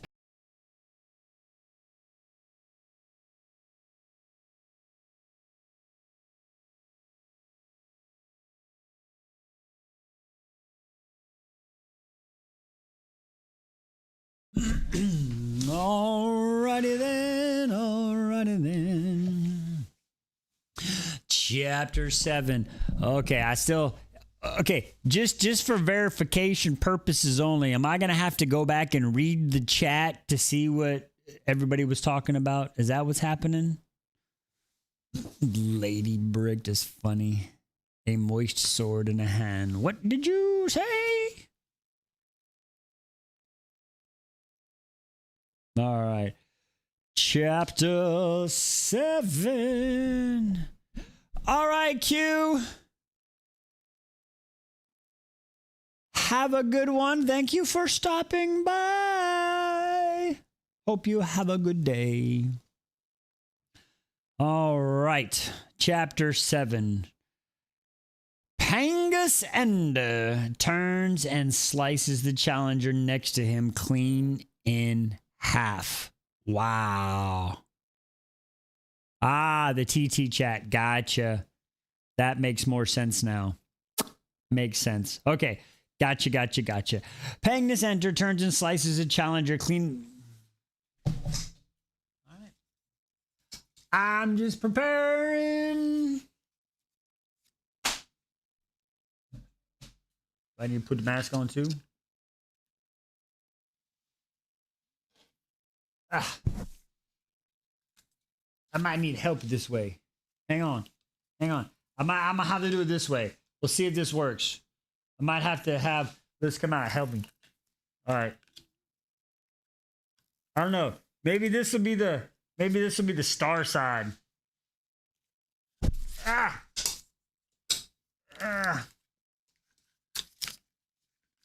There we go. How about that? How are we doing now? Can we still hear me good? How about this? I feel so safe. I feel really safe in this, actually. I don't feel like anybody's going to hurt me in this thing. What do we think? How are we looking? What do we think, guys? We like this one? How do we sound? Do we still sound good? It's giving Ninja Turtle. Ninja Turtle. Dun, dun. Teenage Mutant Ninja Turtles. Teenage Mutant Ninja Turtles. Heroes in a half shell. Turtle power. Alright. There.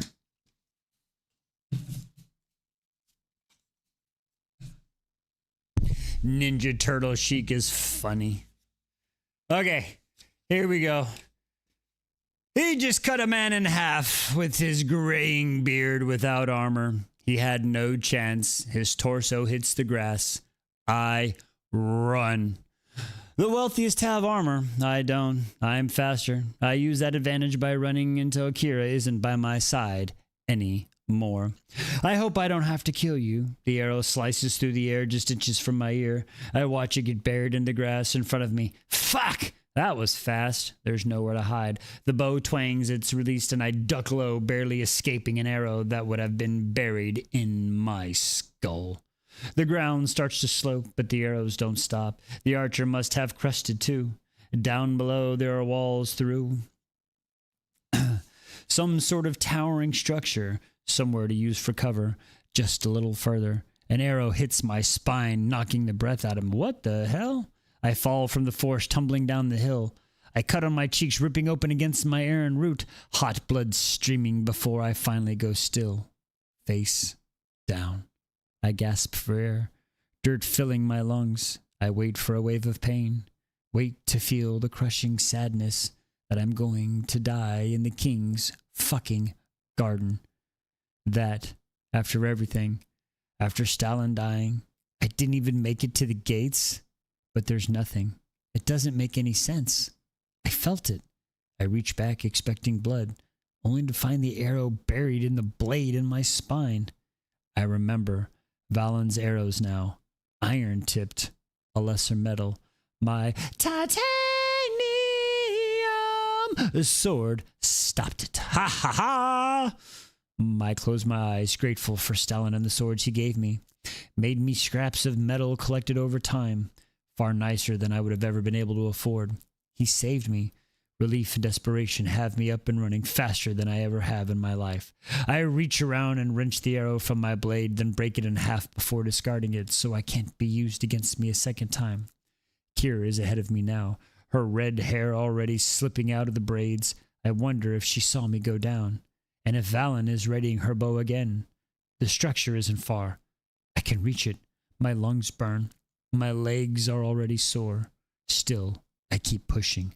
As I get closer, I realize that it isn't a structure at all. It's nature. Part of the garden. 10 arches, entrances stand tall, frame and twisting vines. 10 pass. I ran into the last one, grateful to see it empty. No one followed. They all picked different roads. I collapsed over my knees. My breath's wild. My heart's beating too quickly. I am alive. For now. My gaze slides up, walls 5 times my height box me in. I take a steps towards one. A hedge? No, it isn't made of shrubs and trees. I brush my fingers against the wall of the slightest touch, then tense. A thin line of blood spills down my hand. Thorns. The walls are completely made of thorns. What the fuck? They might as well be walls of daggers of how sharp they are. Distance yells echoes around me. Can't stop now. I start to run, careful not to brunch against the barbs. When I reach the end of the path, I expect something new. Gates if I'm lucky. Instead, it's another trail. With more openings, a dozen of them, I swallow, realizing this isn't just a pathway. This is a labyrinth, a maze of thorns. Panic spikes through me. I don't just have to find my way out. I have to do it quickly, before the rest. I think the king will be sitting up in the balcony with a clear view of the maze, of us, and the exit. That bastard! Screams pierce the air, and I run in the opposite direction. Pick a corridor. I bolt, arms tucked in. One is shorter. I turn the corner only to see another challenger. A blonde woman with hair long cuts down her side as if she's been scraped against the maze wall. Damn! We both look at each other and run in the opposite direction. Another scream, then silence. I'm in the middle of the path so long, I can't even see the other end. The maze doesn't have a pattern, or if it does, I haven't figured it out yet. Hissing pulls me out of my thoughts. I unsheath my blade and turn. A snake weaves through the walls of thorns, protected by silver skin like armor. Silver. Did I get trapped on the side of the gates? Did the king steal from its home to add to his vast collection? The serpent stops. Its head turns, and we look at each other for a moment. What the fuck? I don't make a single movement, but it lingers, as if it could possibly sense the silver beneath my clothes. Get the fuck out of here. Then the world turns as I'm shoved to the side. My head hits the compact ground, my ears ringing. A challenger runs by, not bothering to schmill me on his way. His calf is shredded, a chunk of skin hanging off his leg, revealing muscle and bone. What? From the ground, I turn to look behind me, and I see the end of the path is gone. The thorns along the walls, they're lengthening quickly, becoming meter-long barbs, both sides meeting in sharp clashes. It's happening to ripple. The thorns around me begin to tremble like moth, like a mouth readying to close. God damn! What is happening? Run, I do. The faster I move, the faster the hedges close in behind me, as if they're carnivorous. Like the thorns are teeth and the maze is starving. A light. There's a light at the very end. I just need to make it. As if I'm sensing my hope, my own desperation to make it through the walls shake. Thorns shooting out until the daggers. Then as long as the swords are rushing towards me, I can hear the rustling on both sides, the hissing of snakes within, the screams of those being eaten by the labyrinth. I survived so much already. This maze will not schmill me.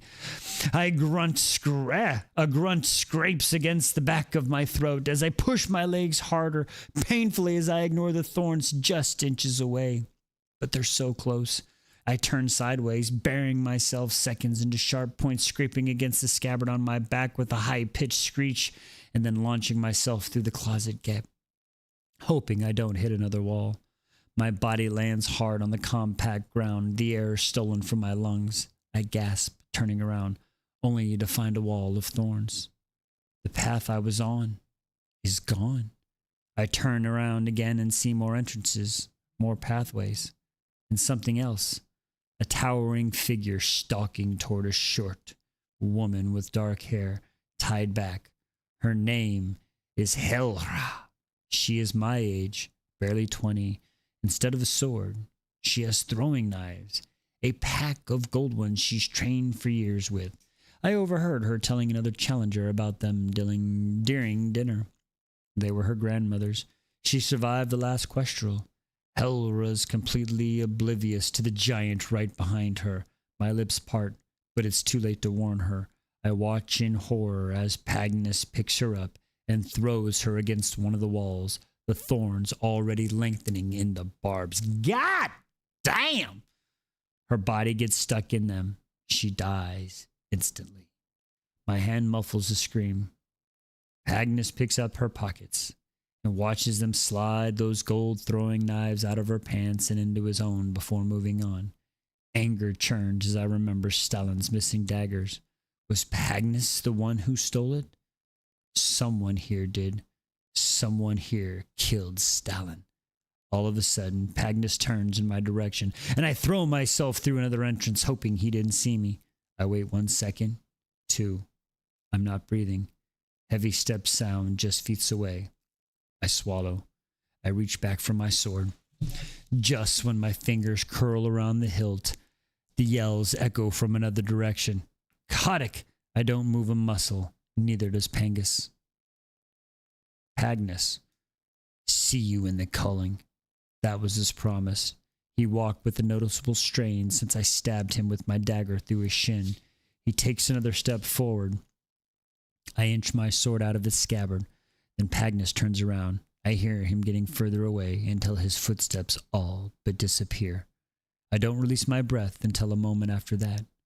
I look around the corner. He's gone. The corridor is empty. Kotick and Pagnus's houses are now working together. Great. Still, if they hadn't found their way out of the maze yet, maybe most of the challengers haven't either. Or maybe they have. Maybe some have already reached the gates. Maybe I've already lost. Thanks. Think, Eris. I try. I walk along the path considering each entrance. Head pounding. So many roads. I barely survived the last one I picked. The king said the culling was a test of resourcefulness and ruthlessness. I look around, but I don't see a solution. All the paths look exactly the same. And I turn in circles until panic finally roots in place. Move. But I don't know where to go. Indecision will get you killed. I can almost hear Stellan's voice in my head. At night, we would walk down the ancient graveyard and duel beneath the stairs. Instinct is your heart telling you the truth. Listen. He said it whenever I hesitated, whenever my mind got in the way. There isn't time. Heavily armored steps are approaching. I hear labored breaths just as walls away, far in front. There's a loud cheer. Someone must have made it out. If your eyes fail you, then close them and listen. Stalin once told me. I do now. I listen.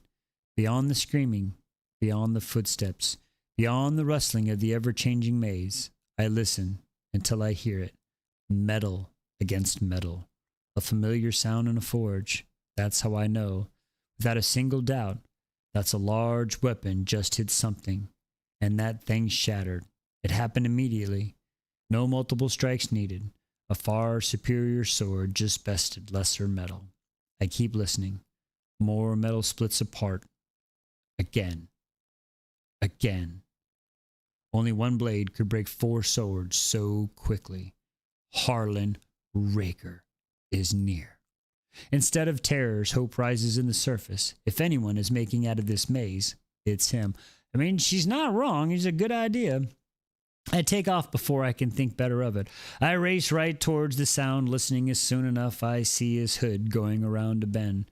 I follow, careful to stay far enough away, running, then stopping, making sure I catch him before each corner He turns.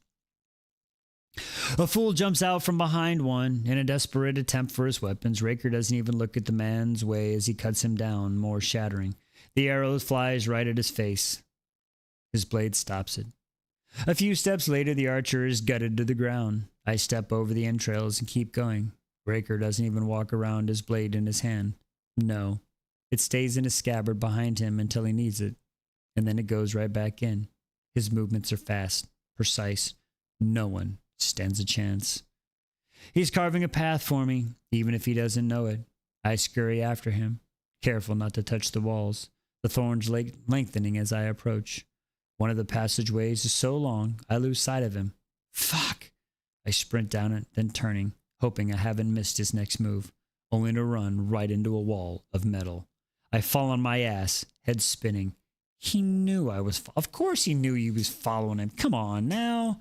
Of course, there he was, waiting. I look up. Only darkness, with the glimmer of silver beneath, meets my gaze. He's about to reach for his sword. He's about to bury it deep in my chest. He's gonna bury something else later. The next time I see you, I won't hesitate. Instead of begging for my life, I glare at him with every ounce of buried fury. I can't see his eyes, but I hope he can see the pure hatred in mine. I assume that will make it even more satisfying for him to cut me down, but all he does is step over me like I'm no more than garbage, not worth schmilling, not competition. That bastard! I should feel lucky he let me live, but I just hate him more. What? Are you for real? He just... I'm so confused. Why do you just... I get it, but I mean, I get it, but I'm just... Still, just because he thinks I'm useless doesn't mean he isn't. Doesn't mean he isn't of use to me. He knows I'm following him. No use in hiding it now, especially when he clearly doesn't think I'm worthy of his blade. Now I follow close behind. I take each turn. I run past thorns that grow in waves, nearly escaping their edges until the maze ends. Sunlight beats down from directly overhead, unblocked by the enormous walls. I was there in hours. I squat against the sharp rays, taking the stretch of grass leading to the forest. A living one, with hundreds of leaves per trees, with color. I look around quickly, searching for Zane or Kira, only to lock eyes on Pagnus Ender. Fuck! His crooked mouth turns up in a smile just before he charges forward. I run. I'm fucking tired of running, but I bolt. Already out of breath, already sore, I run for my life into the forest. It's not just any forest, I realize. When I almost trip over a stone, it's a graveyard. Wow! Yeah, Ernisha, you're gonna need something after this. I tell you what, there are more challengers far ahead, but instead of racing towards the finish, they're just standing there, head lifted skyward. Kira is among them. I feel a rush of relief to see her whole. She made it. Why isn't she running? Only when I'm closer do I see what they're staring at. Hundreds of swords are tangled in the trees. Stellan said great swords are buried with their wielders. I imagine some of the blades were already in bond again. They cut up through the ground, then got trapped in the branches. I look over my shoulder, hoping Pagnus had been distracted, only to see him barge right through a branch, wood chips flying. Shit. I turn around again, just as Valen confidently reaches up towards the weapons, arm flexed in taunt. A blade soars down right into her hand. It's been claimed. They've been matched. Magnificent. A silver sword she's claimed with an emerald in its hilt. It's nothing short of brilliant. Every challenger is now reaching towards the sword, furiously trying to claim one. One of the blades, etched in intricate design, wiggles back and forth before wrenching itself free. It soars down into an awaiting hand. Kira's. She grips it in beams. It's old metal, rusted and chipped, but it's silver. Better silver than the king's even. It has a glimmering purple stone in its hilt, a flower design up its blade. She turns when she sees Pagnus crashing through the trees. We lock eyes and hers widens. I nod at her. Good luck. I hope it conveys as I keep running. More branches snap like twigs. They do nothing to slow Pagnus. I hope a sword will fall and go through his skull, but I'm not so lucky, especially not when I see who's waiting up ahead. Kotick and his friends. They're standing below another cluster of swords, throwing rocks at them, reaching for them clearly didn't work. He sees me, and Pagnus not far behind, raise a hand. Pagnus stops like a trained dog. I don't. I keep going until something hits my temple. The world spins before I hit the ground. A rock. One of his friends hit me with a fucking rock. What? That's kind of funny, I ain't gonna lie. Kotick slowly walks towards me. I wonder why Pagnus is listening to him at all when he could tear Kotick in half with his bare hands. Look at you, Kotick says, smug as hell, so close to the gates. You could join us, you know. He smirks. I have needs that require attending to. I get his meaning immediately and unsheath my sword, standing. That only seems to amuse him. Is that a no? I spit at his feet. It's a never. The amusement falls away completely. Very well. He waves a hand and I watch as one of his friends, a thin man in his early 20s with pale skin, pull an arrow out of his quiver. I can't duel against an arrow. I take off. It's whistling as the arrow flies right over my head. I can feel the wind rustling my hair. Close. Too close. I duck behind a tree and hear the bark break and another arrow piercing near all the way through. There are just seconds between the reloading, and I use them to run to the next tree. This time the arrow nearly catches my arm. The next trunk is too far. I throw myself behind a massive tombstone instead, pressing my spine against the coarse rock. Its writing has been eroded by time. Panting, one hand clutching the dirt and the other of my blade. I wonder if I can stay here. If I can use this tombstone as a shield. If they'll forget about me. I don't matter. I'm not important. Is Kotick's ego truly that big? Has he killed me for turning him down? Apparently, yes. Hiding, are you? He's not far. I hear a tombstone shattering. It's like he swung it on a new silver. It's like he swung at it with his new silver sword. Then another and another. He's getting closer. Piles of rock fly around me, coating me in dust. He's right behind me. I take off again, darting towards the next stretch of trees. A twig snaps behind me and I whirl around, only to find myself face to face with Kotick. I gasp as the sword settles against my throat. In a flash, he turns me against him, his arms band around my body. I want to retch. I want to run. I go very still. I am not breathing. Now, was it worth? I throw my head back as hard as I possibly can and hear a crunch. Ha, nice move. His blade can slit my throat. I slip away.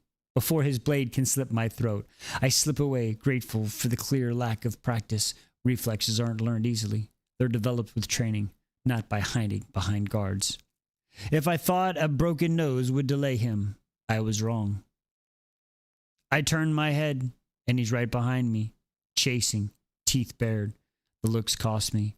I stumble over a rock. My knees hit the ground, and by the time I stand, I'm surrounded.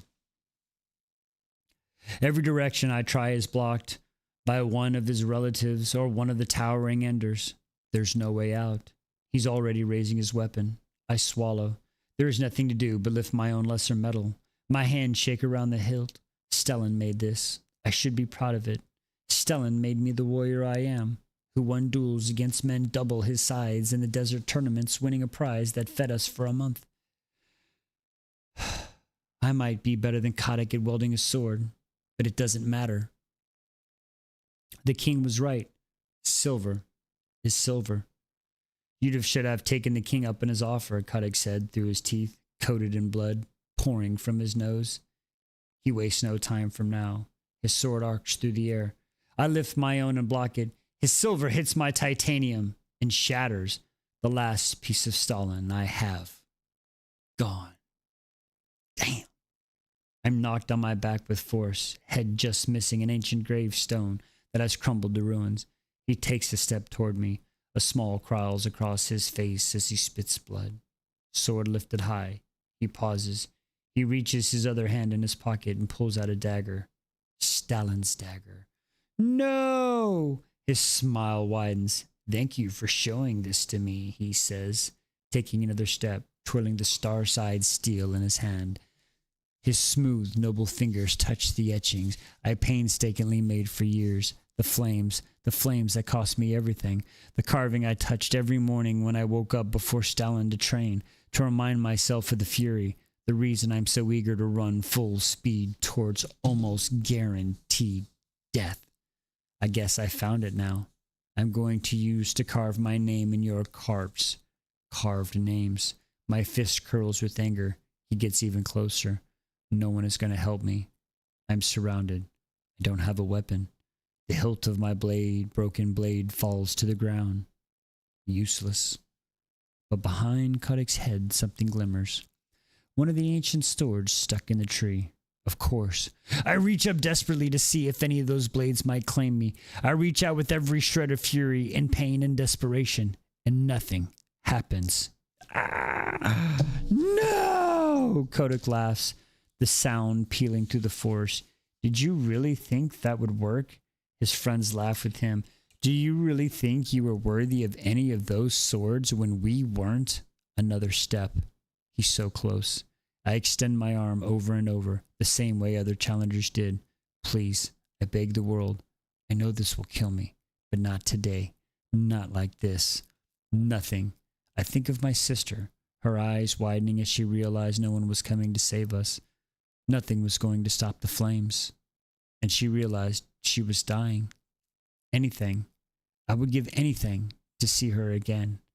But since that isn't possible, I will do anything to make sure the God who killed her will feel the same path she did. Come on! I screamed to the heavens, my voice trembling not with fear, but with fury. Kodik is right above me now. He slides the dagger of Stalin once promised me back into his pocket, the one he died for. Kodik killed him. My anger is an inferno, heating me from the inside out. But it's all for nothing. It's over. Kodik reaches his sword above his head. He roars as he leaps forward, his blade aimed right at my neck, and I surprise myself by not looking away, not flinching. If this is my death, I will look it right in the face. What the hell? Duck, dip, dive, and dodge! Get out of the way! No, I don't want to die. Not yet. That piece of me that accepted my end now burns to ashes. Fuck that! Fuck this. There you go, girl. I did not come this far to be stopped by a man who never wanted anything. Who killed Stalin. Who would continue to bring back magic to enrich his greedy house. From the cinders of that fear, I doubt an acceptance. An embers fight and ignites not just rage, but resistance. A will to live, strong enough to smother the dead. I reach up, palm open, in one last attempt to claim a sword. Silver fills my vision. It's the last thing I do. A blade does not fall from the tree. No, it cuts up through the ground, through the grave from below, right into my palm, just in time to block Kodik's weapon. Cha-ching! Ha-ha! And I watch his silver sword shatter into 1,000 jagged pieces into a storm of starlight. Bum, bum, bum! Ah. Woo!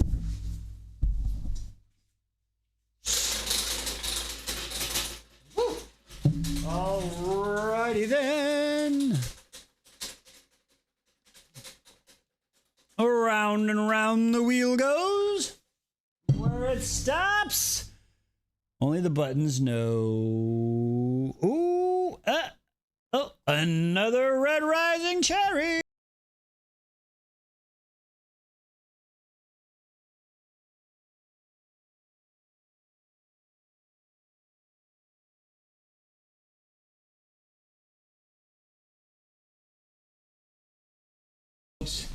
With that being said, with the way on that last chapter, I saw Tiki Talkie like time out like 4 times. So I think with the Tiki Talkie issues, I think we're just going to end it there tonight and we will pick up again.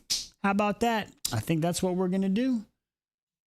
So I want to thank everybody for joining us out here tonight. The ones who stayed with us, the 6 people there on the Tiki Talkie and the 3 over there on the Yubi Tubi. I want to thank you for joining us. And if everything goes well, we will continue on tomorrow. All right, everyone. Have a great night, and we will see you in the next one. Have a great one, folks.